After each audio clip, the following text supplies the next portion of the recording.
Hello everyone, this is Nimisha from Englishfirm here. We are here to congratulate our latest successful student Patrick, who just got his PTE score requirement of 65 each, but he ended up with more than what he needed. I will just share his scorecard with you first so you can see for yourself. Yeah. So congratulations Patrick, first of all. Yep, thank you. Yeah. So here is his score, guys. So he needed 65 each for his nursing registration. And that was his first attempt too. And he got 79 overall, 76 in listening, 79 in reading, 90 in speaking, and 69 in writing, which is equivalent to 7.5 in listening, 8 in reading, 9 in speaking, and 7 in writing, which is an amazing score considering it's your first time, Patrick. Congrats Thank again. you. Yeah. So how was your overall experience with PTE? My overall experience was I think I have written IELTS previous 2 times, and I always didn't find score for writing in IELTS, and that's why I tried for PT when I finished my nursing, and I went with Nimsha James of Englishfirm. So like she will teach you how to get you 65. No, she actually taught me how to get 79 out of the exam. Like a lot of people who are international applicants need a 8 requirement to apply directly for a PR. So I was actually taught, but I was relaxed because I only needed 65. And I didn't expect the exam to be easy, or once I finished the exam, it was a bit difficult for me. Yeah, But when I found my scorecard, difficult for you, and you got 90 in speaking. Yeah, speaking and reading was actually difficult for me, but I got the most score of those two. Yeah, highest score of that too. And I think in writing, I actually, whatever Nimsha told me, I missed 1 or 2 points out of that. That's why I ended up getting 69. But getting 8, getting 8, if you study in Englishfirm, it is actually, if you try for at least 1 month. I was very busy in moving my house, and for my placements and all, I was very busy, so I couldn't study. I only studied for 1 week or something. But if you work hard for 1 month, it's surely you can get 8. It's not a difficult task. Even 90 is possible. Yeah. That's great. So Patrick, how do you feel? Like compared to IELTS, what do you think is easier, IELTS or PTE? PT, like IELTS is always based on your examiner. When you go for speaking or writing, also it's the evaluation is so much tough when you go for the writing, and speaking. It's always based on your invigilator. But in this, there is no partiality or anything like that. If you answer well, the computer is going to calculate the exam, and and the other thing is for IELTS, you have to wait tensely for around 2 weeks. But for my experience, I finished my test at 6 p.m. in the evening, and I got my results by 8 p.m. That's very quick, like on the same day, within few hours. That was amazing. All right, Patrick. So that's pretty much what I want to ask you regarding PTE. Now, for we have plenty of students coming to us looking for nursing registration or AFRA. So could you just share some details with us regarding the AFRA registration?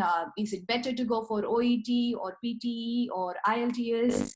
And the process, like which is better? Which one is easier from all the exams? Out of all the exams, I don't know anything about OET.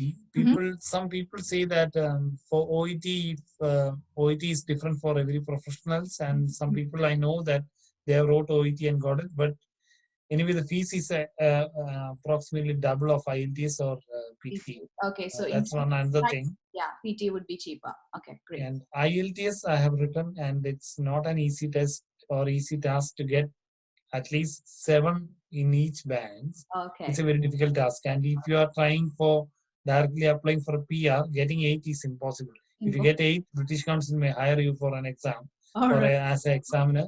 But getting 8 in IELTS is nearly impossible. Okay. But PTE, I think that because the computer is evaluating it, and when you go for Englishfirm, Nimsha will teach you a lot of other techniques. Yeah, and it's mostly based on shortcuts and techniques, as you already. Yeah, shortcuts and techniques. She will teach you shortcuts to how to get the marks with the computer. Yeah. And if it's an invigilator directly checking your paper, you can't do all those things. But Exactly. when the computer is checking, you can do all those things. So in my experience, PT is easy.